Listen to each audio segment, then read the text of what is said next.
Hi everyone, welcome to your favorite channel Let's Crack 9th and 10th CBSE. This is your educator Arviza Mishra. कैसे हैं आप लोग?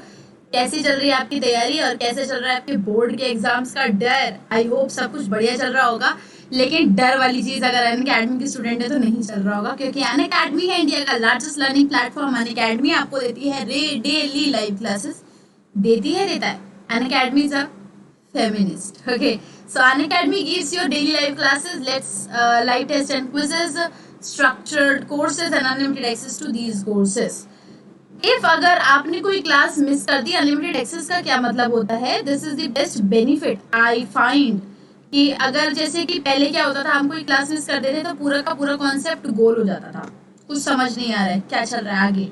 Tuition के नुकसान होते हैं, क्लासेस स्कूल की क्लासेस का नुकसान होता है, बट अनअकैडमी में वैसा ही सब कुछ आपको दोबारा कितनी भी बार देखो यार, और बिल्कुल अलग फीस दिए बिना कितनी भी बार वही लेक्चर्स देख सकते हैं आप विद जस्ट वन सब्सक्रिप्शन। अगर आप मुझसे अनअकैडमी प्लस पे पढ़ना चाहते हैं तो प्लीज, अगर आप सब्सक्रिप्शन खरीदना चाह रहे हैं तो उसका लिंक इस वीडियो के डिस्क्रिप्शन बॉक्स में दिया, बस लिंक पे क्लिक करिए, you will directly be promoted to the link subscription page. And उसमें आप अब जितने भी मंथ का खरीदेंगे उसमें आप अगर मेरा प्रोमो कोड URVIZA, मेरा रेफरल कोड अगर आप यूज करते हैं, दैट इज URVIZA, तो आपको इससे 10% का ऑफ मिलता है, आपके पैसे 10% कम हो जाएंगे। किसी भी एजुकेटर की क्लास ले सकते हैं, ऐसा नहीं है कि मेरा रेफरल कोड डालेंगे तो मेरी ही क्लास लेंगे, किसी भी एजुकेटर की क्लास ले सकते हैं। सो अनअकैडमी प्लस पे मैंने काफ़ी सारी क्लासेस खत्म करवा दी हैं, काफ़ी सारे कोर्सेज करा दिए हैं, और based on the biology, because I am biology educator there. And फिर उससे आप लोगों को काफ़ी सारे बेनिफिट्स मिलने वाले हैं आपके एग्जाम्स स्टार्ट होने से पहले। So guys, do not delay, do not wait for anything, just go and subscribe. अब हम इस वीडियोस को क्यों बना रहे हैं? इन वीडियोस के जरिए हमारा एक ही टारगेट है, टारगेट 2021 बोर्ड, यानी कि जो भी बच्चा 2021 के बोर्ड में बैठे और उसने मेरे चैनल को फॉलो कर रखा है, ऐसा एक भी सवाल ही ना आए जो मेरी वीडियो के बाहर का आ जाए। This is my target. ऐसा एक भी सवाल पेपर में ना मिले जो मैंने आपको थ्योरी में ना कराया हो और जो आप वीडियो के बाहर का देख लो। तो अभी मैंने सारा सिलेबस कंप्लीट करा दिया है, आपको पता है, केमिकल रिएक्शन एंड इक्वेशन यानी कि चैप्टर 1, और एसिड बेसिस इन सॉल्ट यानी कि chapter 2, chemical reaction, acid basis in periodic classification of element यानी कि chapter 4, metals and non metals यानी कि चैप्टर 3। ये सभी केमिस्ट्री के चैप्टर मैंने पार्ट वाइज कंप्लीट कराए हैं। इस चैनल की वीडियोस में जाके देखोगे तो सारे पार्ट्स फॉलो कर लीजिए। पार्ट फॉलो करने से आपको बेनिफिट मिलेगा कि थ्योरी आपकी कंप्लीट हो जाएगी। थ्योरी मैंने एक भी पार्ट, सभी पार्ट में एनसीईआरटी को ही मेजर फोकस मान रखा है, और एनसीईआरटी की एक भी लाइन आप नहीं छोड़ेंगे if you are following my videos, if you are following all the parts. Let's go and discuss the questions जो आज हम लोग करने वाले हैं। फिर से वही टॉप 10 क्वेश्चंस, वो क्वेश्चंस इनके आंसर्स आपको पेपर में लिखने में दिक्कत होती है या कहीं मिलता नहीं है इसका आंसर, वो क्वेश्चंस हम करने वाले हैं। So the first thing is, why does the copper sulfate solution changes color? Why does the color of copper sulfate changes when an iron nail is kept immersed in it? Copper sulfate is what? Copper sulfate is which color? It is blue in color. जब इसमें आप iron nail immerse करते हैं तो ferrous sulphate बन जाता है, and copper, obviously copper will be again blue in colour. जो कॉपर आप अलग से रिलीज हुआ देखेंगे, that will also be blue in colour. But the thing is कि ऐसा होता क्यों है? What is the reason? Try to find out the reason yourself. What is the reason of this change in color? Why does it happen?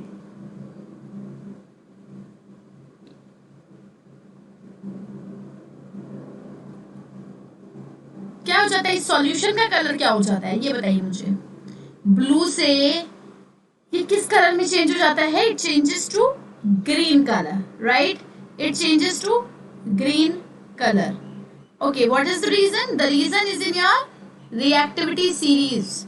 Reactivity series की है ना, केदारनाथ का महंगा आलू जहां फ्री, सारा पब है, कोर्ट होगा आगे अपना।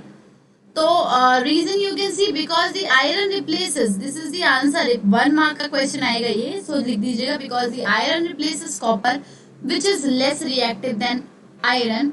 सो इधर आगे लिख दे दीजिएगा, so the solution changes from blue to green. Okay, इसकी अगर फॉर्मूला, अगर आप पूरा रिएक्शन लिखने के लिए कहें तो CuSO4 का twice plus Fe changes to FeSO4 plus copper. This is the reaction, this is the complete reaction, this is how you can write the answer, this will come only of 1 marks. Next, state an important use of decomposition reaction. Decomposition क्या होता है? जब reacting side पे एक compound हो and product side में एक से ज्यादा हो। आपको मैंने इतने सारे केमिकल रिएक्शंस वगैरह करा दिए, उनमें से आई नो आप लोग 1 या 2 या 3 4, क्या आप 4 रिएक्शंस के यूजेस आराम से बता सकते, बिल्कुल इजीली।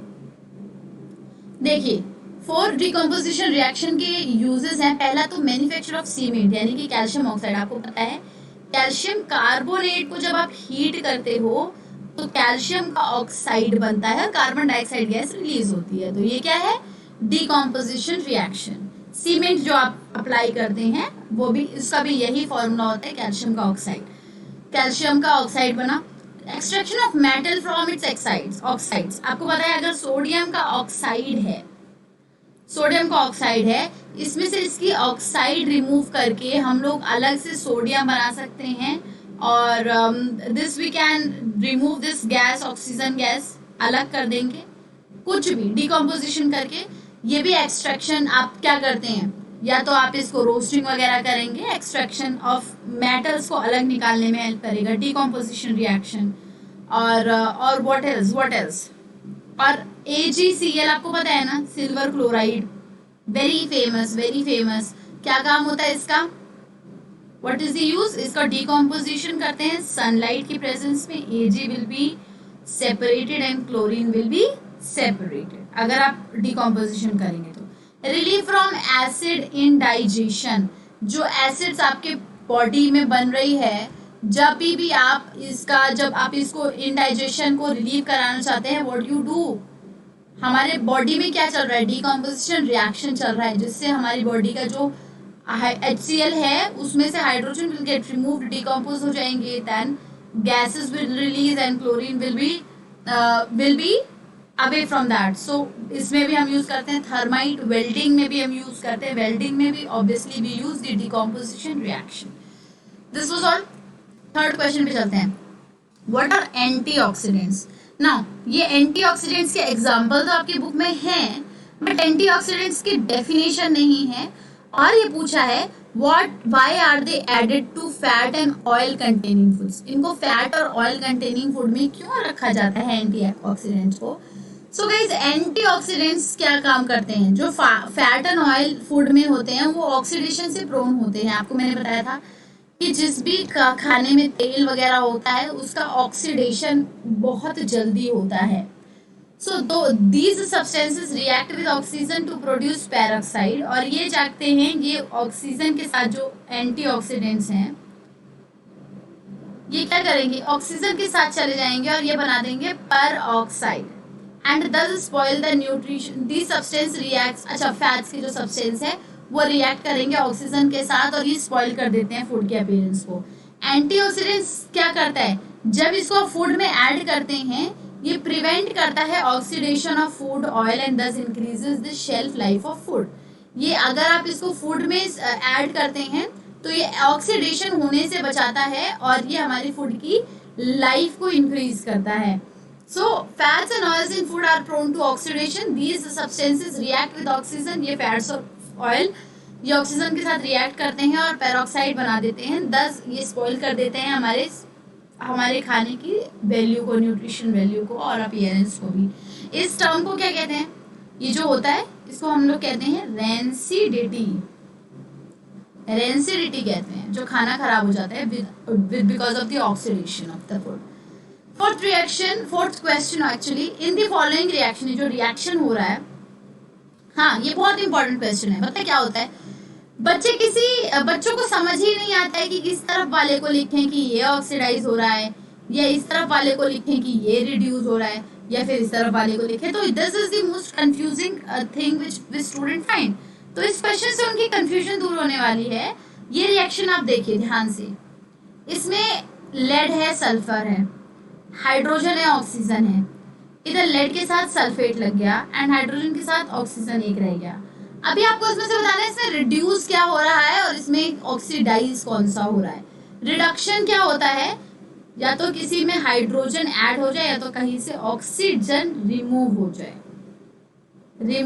या तो हाइड्रोजन ऐड हो जाए या तो ऑक्सीजन रिमूव हो जाए। और ऑक्सीडेशन क्या होता है, या तो ऑक्सीजन ऐड हो जाए या तो हाइड्रोजन रिमूव हो जाए, इसको कहा जाता है ऑक्सीडेशन।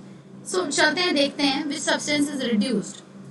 आप इधर देख सकते हैं हाइड्रोजन के साथ 2 ऑक्सीजन के मॉलिक्यूल थे, इसके पास कोई ऑक्सीजन नहीं था। अगर इसके पास ऑक्सीजन आया है, अगर इसके पास ऑक्सीजन आया है तो और कोई नहीं दिया होगा, कोई भगवान ने नहीं लाके इनको दिया होगा। ऑब्वियसली ये इनसे ही लिया होगा, इन्होंने राइट, या इन्होंने इनसे ही लिया होगा। तो the substance which is reduced here is H2O2 and now it is very easy कि इसमें से reduced which substance is oxidised. Now अभी बताइए कि इसमें से ऑक्सीडाइज्ड कौन सा हुआ। ऑब्वियसली आपने बता दिया कि जो रिड्यूस हुआ है यही हुआ है H2O2, यानी कि हाइड्रोजन पेरोक्साइड। जब भी किसी के पीछे एक ऑक्सीजन लगता है तो उसको उसका ऑक्साइड बोला जाता है। लेकिन अगर किसी भी चीज के पीछे 2 ऑक्सीजन के मॉलिक्यूल्स लग जाते हैं, जैसे कि सोडियम के पीछे अगर लगा दिया तो इस सोडियम का पेरोक्साइड हो जाएगा, ठीक है, सोडियम पेरोक्साइड। तो जब भी किसी तो ये हाइड्रोजन पेरोक्साइड रिड्यूस्ड हुआ है, but which substance is oxidised है। आप ये वाले लिखेंगे या फिर लेड सल्फेट लिखेंगे, ट्राई टू फिगर आउट हमने ऊपर वाले में क्या लिखा है। हम लोग ये वाला लिखेंगे या फिर वो वाला लिखेंगे, बताइए।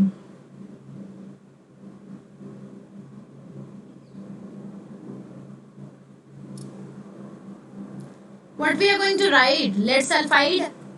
Obviously we will be writing the lead sulfide. ये कंपाउंड हमारे पास इनिशियल कंपाउंड था, ये ऑक्सीडाइज हुआ है, ये तो ऑक्सीडाइज होने के बाद वाला नाम है। लेड सल्फेट तो ऑक्सीडाइज होने के बाद वाला नाम है।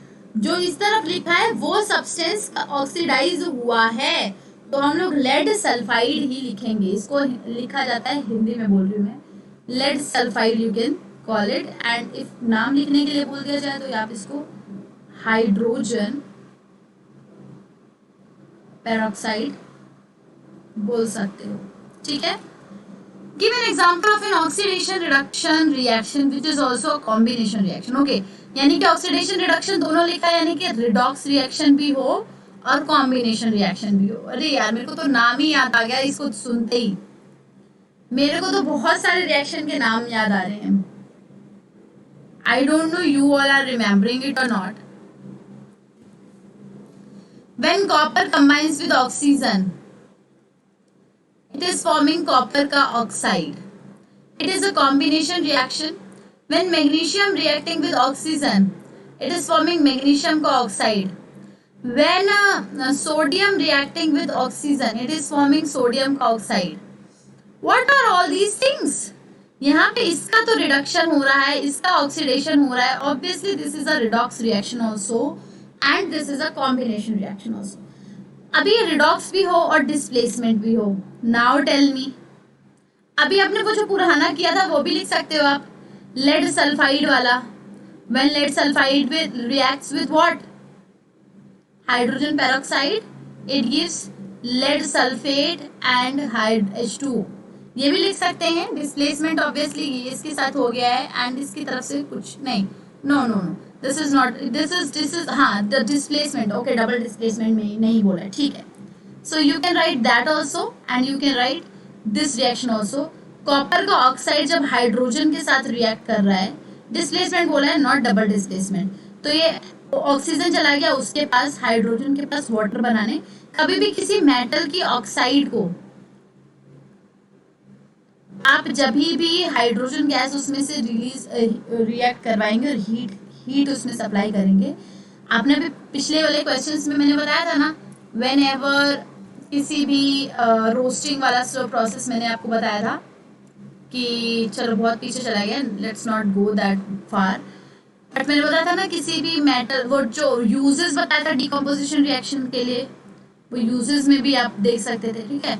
इधर भी जब भी आप किसी मेटल के ऑक्साइड को हाइड्रोजन की प्रेजेंस में हीट करते हैं तो it will decompose and form its the metal अलग हो जाएगा and water will release.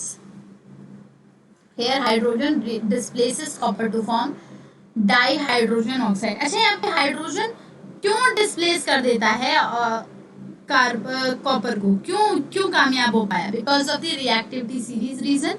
Reactivity series में जो आपका हाइड्रोजन है वो ज्यादा रिएक्टिव है एज कंपेयर टू कॉपर, क्योंकि जहां फ्री सारा अब है उसके बाद कोट होगा आगे अपना होता है, उसके बाद कोट होगा आगे अपना होता है, तो this is the reason. Sixth, when a green iron salt is heated strongly. जब एक ग्रीन आयरन का सॉल्ट बहुत ज्यादा उसको आप हीट करेंगे, इसका जो कलर है वो फाइनली चेंज होगा ब्राउन कलर में, और जो ऑर्डर है उसकी वो burning, order of burning sulphur is given out. उसकी जो खुशबू है, महक है, वो सल्फर के बर्न करने की आएगी। इस आयरन के सॉल्ट का नाम बताओ, वो कौन सा ग्रीन आयरन का सॉल्ट है? अभी मैंने कराया था, फर्स्ट या सेकंड क्वेश्चन था वो, रिमेम्बर इट। चलिए, फेरस का सल्फेट जब हम लोग कर रहे थे, copper sulphate reacting with Fe, it will give ferrous sulphate. मैंने बताया था it is green in colour, solution का भी कलर चेंज हो जाता है, ठीक है। When a green iron salt is heated strongly, इस ग्रीन आयरन के सॉल्ट को जब आप हीट करते हो FeSO4 को, तो इसका क्या होता है? Its colour changes to brown, इसका जो कलर है वो ब्राउन में हो जाएगा, और बर्निंग सल्फर की। Right the chemical equation of the reaction, इसकी केमिकल रिएक्शन लिख दीजिए, आप आराम से लिख सकते हैं। अच्छा, सेकंड इसका है, name the type of reaction that takes place during the heating. Obviously decomposition. अगर यहाँ पे अकेली ही कोई चीज है, वो अकेली चीज को आप बिना किसी और की मदद के अगर कर रहे हैं, इधर को आपको देखने की जरूरत ही नहीं क्या बना है। अगर इधर कोई अकेली चीज है तो ये डिकम्पोजिशन ही हो रहा है। Next, FeSO4 when heated, it is giving ferric oxide, it is giving sulfur dioxide, it is giving sulfur trioxide. This is a very very very important question for your board exams. Mark it up. Mark it. ये बहुत important question है, बार बार पूछते हैं। इसमें से कोई भी एक वैल्यू हटा देंगे, क्योंकि बच्चे क्या सोचते हैं उधर सल्फर ट्राइऑक्साइड बन गया। देखो, सल्फर डाइऑक्साइड मोस्टली हटाते हैं, वो बच्चे क्या सोचते हैं उधर सल्फर ट्राइऑक्साइड बन गया, इधर सल्फर ऑक्साइड बना दिया। बट अब मैं इधर क्या लिखूं? गलती कर देंगे, कार्बन डाइऑक्साइड लिख देंगे, वाटर लिख देंगे, क्योंकि यही कॉमन चीज है जो आप सोच सकते हैं, इससे ज्यादा क्या सोचेंगे। बट नहीं, आप इसमें क्या लिखेंगे? फेरिक का ऑक्साइड, सल्फर का डाइऑक्साइड एंड सल्फर का ट्राइऑक्साइड। और ये ब्राउन कलर क्या है? फेरिक का oxide. White is brown in colour, इसका कॉमन नेम बताइए। It is rust. Colorless lead salt when heated produces a yellow residue and brown fumes. एक कलरलेस लेड का सॉल्ट है। लेड का कौन सा सॉल्ट कलरलेस है? पहले तो ये सोचिए। जब इसको आप हीट करते हैं तो ये येलो कलर का रेजिड्यू बनाता है एंड ब्राउन कलर के इसमें से धुआं निकलता है। उस लेड के सॉल्ट का नाम बताइए। लेड का कौन सा सॉल्ट होता है जो येलो कलर बनाता है? लेड किसके साथ मिलके येलो कलर बनाता है? बताइए बताइए बताइए। I think iodine. Okay, lead salt, लेकिन अभी इसका है लेड नाइट्रेट। आयोडीन के साथ भी लेड आयोडाइड भी येलो प्रेसिपिटेट होता है, लेकिन यहाँ पे प्रेसिपिटेट की बात नहीं हो रही, इधर हीट करके रेजिड्यू, येलो रेजिड्यू की बात हो रही है। तो आप लिख सकते हैं PbNO3। Name the lead salt, name the brown fumes. अब इसमें से ब्राउन फ्यूम्स कौन सी निकल रही है? ऑब्वियसली जब आप इसको हीट करेंगे तो lead is a what? Metal. Metal fumes नहीं बनाता है, मेटल डिकम्पोज हो जाता है। जो इसमें गैसेस हैं ऑब्वियसली वो फ्यूम्स के लिए कंस्टिट्यूट करेंगी। इसमें से गैसेस कौन से? नाइट्रोजन और ऑक्सीजन। यार आप गलती कभी भी मत कर देना कि फ्यूम्स में आप लेड लिख दो, nitrogen dioxide. Okay, when a chemical equation of write chemical equation of this reaction, lead nitrate, heating, decomposition, it will form lead का मोनोऑक्साइड, नाइट्रोजन का dioxide and it will release oxygen का gas. Lead का monoxide बना लेगा, nitrogen का dioxide बना देगा and oxygen की गैस रिलीज करेगा. So this is the reaction जिसमें कलर चेंज भी आपको दिख रहा है, जिसमें से आपको आप बोल सकते हैं डिकम्पोजिशन भी है और एंडोथर्मिक भी है, क्योंकि इसके ऊपर इसको सप्लाई की जा रही है हीट. तो this is an endothermic also reaction. So I challenge you one more thing and the challenge is you all will tell me, ये जो you have to write the answer in the comment box. Challenge क्या है? Challenge ये है कि आपको मुझे बताना है ये जो कप में है, this cup is of which colour.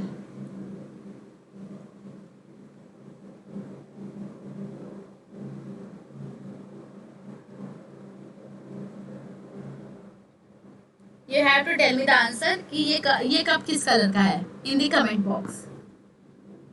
Now when hydrogen burns in oxygen, water is formed and when water is electrolyzed. जब आप हाइड्रोजन को बर्न करते हैं ऑक्सीजन की प्रेजेंस में तो वाटर बनता है. मैंने आपको बहुत बार बताया है कि कई बच्चे मुझसे पूछते हैं मैम हाइड्रोजन भी इतना ज्यादा प्रेजेंट है, ऑक्सीजन भी इतना ज्यादा प्रेजेंट है, तो हमेशा पानी क्यों नहीं बनता रहता? Because this requires a lot of heat energy. ठीक है, इसमें बहुत सारी एनर्जी रिक्वायर्ड होती है. आपका जो ऑक्सीजन का मॉलिक्यूल है वो अकेला होना चाहिए. ऑक्सीजन हमारे एनवायरनमेंट में ऑक्सीजन के मॉलिक्यूल्स में फॉर्म होती है, न कि अकेले. So this requires a lot of energy. Due to the energy constraint हम लोग हर जगह पानी नहीं बना सकते.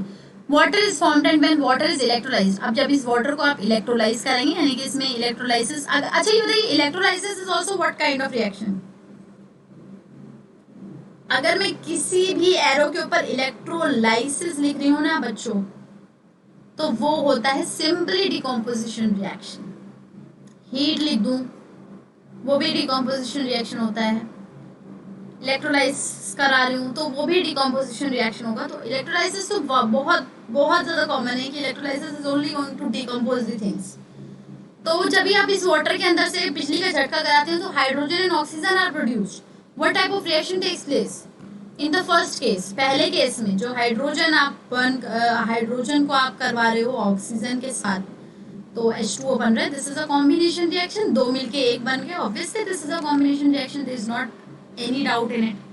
नेक्स्ट है when hydrogen and oxygen are produced, then hydrogen. next is what kind of reaction? next is a decomposition reaction. मैंने आपको बोला है किसी भी चीज का इलेक्ट्रोलाइसिस कराएंगे तो वो डिकम्पोजिशन रिएक्शन में ही आपको असर दिखाएगा. So guys, this was all I think about today's class. These were the important questions. ये क्वेश्चंस देखने में आपको हल्के फुल्के लग रहे होंगे, but these are high order thinking questions. These are good questions. ऐसे क्वेश्चंस आपके पेपर में आने के बहुत ज्यादा चांसेस हैं. Don't take these questions lightly. और मुझे पता है कि इसमें से 8 में से आप लोगों को 5 सवालों के जवाब तो नहीं ही आते होंगे. If you are reading, if you have just read the chapter, if you have not solved any questions. So guys, अगर आप इस चैनल पे नए हैं, पहली बात तो इस वीडियो को लाइक, शेयर और सब्सक्राइब जरूर करेंगे. मेरी हर वीडियो आए इसके लिए आपको सब्सक्राइब करना चाहिए, ताकि जब भी 4 बजे मेरी वीडियो आ रही हो, मेरी क्लास चल रही हो, you have to make it sure कि आप उस क्लास को लाइव अटेंड करें. एंड सेकंड थिंग इज कि मैं अनअकैडमी पे स्पेशल क्लास में भी बहुत सारी चीजें पढ़ा रही हूँ. फिजिक्स के एक्चुअली मैं टॉपिक्स पढ़ा रही हूँ, बिकॉज मैंने अपने कोर्सेज को 3 टाइप में डिवाइड कर लिया है. मैं बायोलॉजी, जिसमें मैं काफी अच्छा पढ़ाती हूँ, वो मैं प्लस में पढ़ाती हूँ. केमिस्ट्री भी मैं बहुत अच्छा पढ़ाती हूँ, वो मैं यूट्यूब पे पढ़ाती हूँ. एंड फिजिक्स तो मैं जबरदस्त पढ़ाती हूँ, वो मैं पढ़ाती हूँ स्पेशल क्लासेस में, यानी कि फ्री क्लासेस में. ठीक है, तो अगर स्पेशल क्लासेस और यूट्यूब आप फॉलो कर रहे हैं तो आपका 75% सिलेबस कंप्लीट हो रहा है. बचा कितना? 25% सिलेबस, जो कि है आपका biology. Why am I not taking it 33 because biology थोड़ा सा कम कंसिस्ट है बाकी उन लोगों के मुकाबले, क्योंकि बायोलॉजी में कंट्रोल एंड कोऑर्डिनेशन का पूरा चैप्टर हटा दिया. सो बायोलॉजी का बाकी का 25% आप मेरे से पढ़ना चाहते हैं तो आप प्लस ज्वाइन कर लीजिए. मेरे अलावा बहुत सारे एजुकेटर्स वहाँ पे हैं, और मैं इन सभी सिलेबस का अब रिवीजन भी प्लस पे कराने वाली हूँ। वहां पे मैं आपके डाउट्स लूंगी, आपके क्वेश्चंस लूंगी। मैं मॉक टेस्ट सीरीज लॉन्च कर रही हूँ जहाँ पे मैं मुश्किल मुश्किल क्वेश्चंस जो कि बोर्ड में आ सकते हैं इस बार, वो मैं आपको वहां पे कराने वाली हूँ। अगर अभी तक आपने नहीं प्लस ज्वाइन किया है तो इस वीडियो के डिस्क्रिप्शन बॉक्स में सब्सक्रिप्शन का लिंक दिया है, सब्सक्रिप्शन जाइए, बाय करिए। उर्विजा मैम का रेफरल कोड यूज करो, URVIZA, सिर्फ मेरी स्पेलिंग डाल दोगे, that's it, that's all. And इससे आपको 10% का ऑफ मिलने वाला है। मेरी कोई भी क्लास अनअकैडमी पे भी ना मिस करने के लिए आप कर सकते हैं अनअकैडमी पे मुझे फॉलो। मैं वहां पे आपको उर्विजा मिश्रा के नाम से मिल जाऊंगी। आप अपना गोल सेलेक्ट करिए, 10th CBSE, सर्च करिए मेरा नाम, you will get me and you can follow my profile and then जब भी मेरी कोई क्लास आएगी you will get the notification on SMS also and app पे भी। सो गाइज, बिना टाइम वेस्ट किए, सितंबर का ऑब्वियसली 10 सितंबर आ चुके, ज्यादा टाइम आपके पास अब नहीं बचा है किसी भी चीज के लिए। कोचिंग वोचिंग जाने का भी झंझट नहीं है। कोरोना वायरस का केस अभी भी बहुत तेज बढ़ रहा है, तो आप घर पे रहिए, सेफ रहिए, अनअकैडमी के साथ जुड़िए। बहुत जबरदस्त एजुकेटर्स हैं, बहुत मेहनत से आपकी पढ़ाई करवा रहे हैं, कोर्सेज कंप्लीट करा रहे हैं। बोर्ड में आपको दिक्कत नहीं आने वाली है, दैट्स फॉर श्योर। एक भी मार्क्स आपके नहीं कटने वाले हैं। So if you want to join me on Unacademy plus तो ज्वाइन करिए, अप्लाई करिए, मेरा ही प्रोमो कोड URVIZA, और अनअकैडमी की स्पेशल क्लासेस पे भी मुझे फॉलो करें। और मुझे इस वीडियो के ना कमेंट में भी बताओ कि आपको और क्या नई चीजें चाहिए इस चैप्टर में।